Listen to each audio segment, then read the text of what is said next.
মুর্শিদাবাদের দমকল ব্লকের কুপিলা ঘাটপাড়ায় এলাকায় জয়রামপুর ফেরিঘাটের পাশে সরকারি জমিতে বাড়ি নির্মাণের অভিযোগ।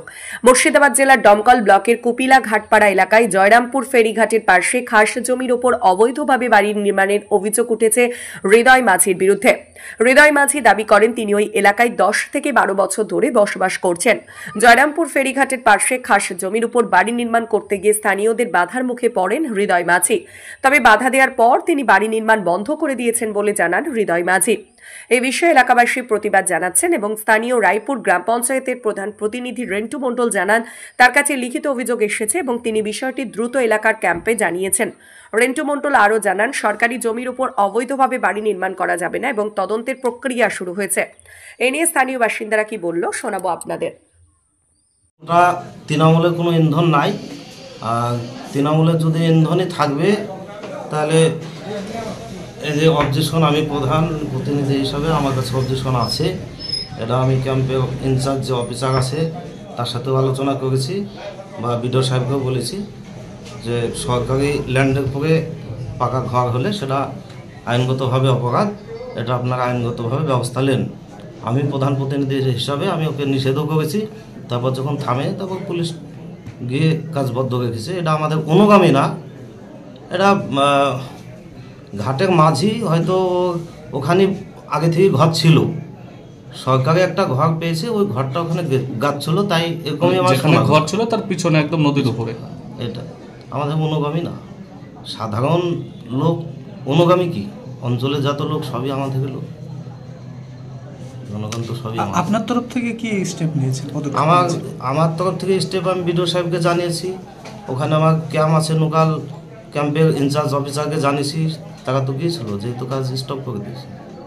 কাজটা কি ঘটনা হলো এখানে তো ওকে এমনি বাস করবে থাকবে, কোনো যায় আসে না। যদি ব্রিজ হয় ওখানে নৌকা ভেড়াতে পারবে না, এমনি বর্ষা হয়ে গেলে নৌকা ভেড়াতে পারবে না। তাহলে পাকা ঘর করলেও কী করবে হবে? ঘাটে হইতে পাকা ঘর করতে দেবে। ঘর কোথায় করছে? এই যে সরকারি জমিতে। আপনারা কি চাইছেন? আমরা বাধা দিয়েছি উদ্দীপনা করতে, কেস খামারে যা হয় হবে, মারামারি যদি হয় তাও করবো, কেউ ঘর করতে দেবো না। কেউ ইন্ধন দিচ্ছে না? ইন্ধন দিয়েছে কি না দিয়েছে এখন তো দেখা যাচ্ছে না, এখন তো ইন্ধন দেয়নি, আমাদেরকে বাধা দেয়নি। যখন মেম্বাররা শুধুছি বাধা দেয়নি। আপনারা কাকে জানিয়েছেন? আপনারা কাকে জানিয়েছেন? মেম্বারদেরকে জানিয়েছি, বলছে কী ব্যাপারে ওখানে ঘর করছে, তা আমরা কিছু জানি না, যাইছে আমরা বাধা দিচ্ছি। এবার যদি কেউ বিরোধী সম্মুখে দাঁড়ায় তার নাম করবো বাবা।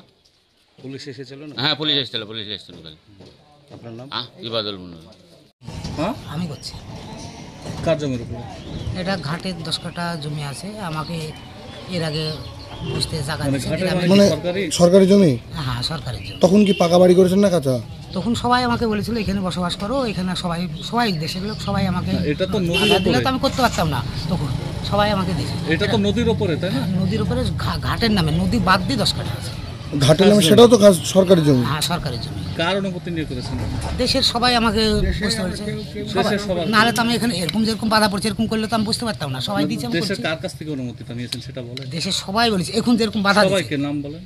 দেশের একাকির যত আছে সবাই। আচ্ছা নাম বলেন। আরে নাম তো আমি কি করব, সবাই এরকম যদি বাধা পড়তো তাহলে তো আমাকে এভাবে হতো না ঘরটা। আপনাকে আমি যেটা বলছি, বিষয় হচ্ছে যে কোনো খাস জমি সরকারের নামে। হ্যাঁ সেটা ঠিক। সেই সরকার কি আপনাকে পাট্টা দিয়েছে?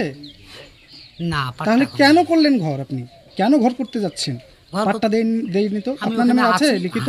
না ওখানে আছে, সেই জন্য ঘরটা ওখানে সেটা তো হয় না।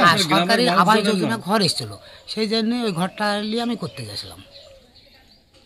আপনার এমনি জমি জায়গা নেই? না ভূমি, আমি ভূমি। আমার বাবারও নাই। বাবার থাকতে পারলে বাবার যে একারটুকু 200-100 আছে, আর বাবা আছে বসে, আমার নাই। আমার নাই। কিন্তু আপনি বাবার জমিতে ঘর করতে পারতেন, এখানে কেন সরকারি জমিতে নাই? তাই বলি তো আমি এখানে এসেছি। না আপনি এখানে ঘর করছেন, আপনাকে তো অনুমতি নিতে হবে কোনো সরকারি কারো কাছ থেকে, কোনো কিছু নিয়েছেন? এর আগে যখন আমাকে ধরেন সবাই বলেছিল বসো। সবাই বলতে কারা তারা? নাম করো। আরে তুইও তো ছিলি সঙ্গে, বল। সে নাম কি? আপনার কি গ্রাম পঞ্চায়েত প্রধান আপনাকে অনুমতি দিয়েছে? প্রধান নাম গ্রাম পঞ্চায়েত প্রধান অনুমতি দিয়েছে? জেলা পরিষদ সদস্য? না কেউ। বিডিও? না। এসডিও? না। তাহলে আপনি কার অনুমতি নিয়ে করলেন? যারা এই জমির রক্ষক তারা তো প্রধান, পঞ্চায়েত সমিতির সভাপতি, বিডিও, এসডিও, তারা তো কেউ বলেনি আপনাকে। তাহলে আপনি কোন অ্যাঙ্গেলে করতে গেলেন? ঘরটা এসে আমি ওখানে বসবাস করছি, সেই আমার নিজের বুদ্ধিতে ওটা করছি। না গায়ের জোরে করছেন তাই তো? না গায়ের জোরে। তাহলে কার জোরে করলেন? এই তো বাধা পড়েছে, আমি বাদ দিয়ে দিছি। কিন্তু এইভাবে তো আপনি করতে পারেন না, একটা নদীকে আপনি নষ্ট করছেন এইভাবে। নষ্ট অনেক জায়গা আছে 10 কাঠার পরে যদি কিন্তু ব্যয় করতে না করবো না। কিন্তু দুই জায়গায় এলাকার মানুষের তো বসবাস এই নদীর উপর দিয়ে যাতায়াত, সেখানে আপনি এরকম করলে তো। রাস্তা বাদ দিয়ে তো অনেকটা জায়গা আছে, সেই জন্য। আপনার নাম কি? আপনার নাম? আমার নাম হৃদয় মাঝি। সেটা বাধা পরিচয় করবো না। মানুষের অভিযোগ মানে জয়রামপুর ফেরিঘাটের উপরে যেখানে রাস্তার পাশেই একটা খাস জমি, সেখানে একজন ঘর করছে। তাকে সব গ্রামের মানুষ জিজ্ঞেস করেছে ঘর করছো কেন, তাহলে ওখানে ও বলেছে যে আমাকে নেতারা মানে টিএমসির কিছু নেতা আমাকে লিখিত দিয়েছে যে গরিব মানুষ আমি জায়গা নাই, সেই হিসাবে এখানে ঘর করার নির্দেশ দিয়েছে। সেখানে কাগজপত্র দেখিয়েছে প্রশাসনকে। এরপর গ্রামের মানুষ প্রায় 90% মানুষ বাধা ঘর করাতে, কারণ ওখানে ভবিষ্যতে ব্রিজের ব্যবস্থা হতে পারে, ব্রিজ হবে মানে সংসদের আবুদায় খান বলেছে যে ব্রিজ করে দেবো, তাই বলেছে। এই সম্মেলন উৎসবে এসেছিল কুপিরায়, এসে বলে গেছে সেখানে যদি ব্রিজ হয় সেখানে বাড়িটা করতে গেলে ব্রিজটা হবে না। ঘরটা কি কেউ একাই করছে, তার সঙ্গে কেউ আছে?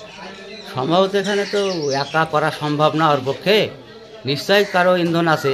মানে ও কারো ইন্ধনই করছে? হ্যাঁ, কারো ইন্ধনই তো করবে, নাহলে সেটা তো আমি সঠিকভাবে জানি না। তবে গ্রামের মানুষ বাধাপ্রাপ্ত আছে, আমাকে এসে বললো এর ব্যবস্থা করে। তো আমি বললাম যে আমি তো বিরোধী দলে না, তা আমার কিছু করণীয় নাই, যেহেতু আমার কথা চলবে না সেই সব আমি কিছু বলতে পারবো না। তো গ্রামের মানুষ তোমরা যা করবা করো, তোমরা যদি পারো। তারা মাস পিটিশন জমা দিয়েছে থানায় এসে, তারপরে কাজটা বন্ধ আছে। কি চাইছেন এখন আপনারা? চা বলতে গেলে ভালো, যেখানে ঘর করলে অসুবিধা হবে সেখানে ঘরটা না করাই ভালো হবে। আপনার নাম? রবিউল আলম বিশ্বাস।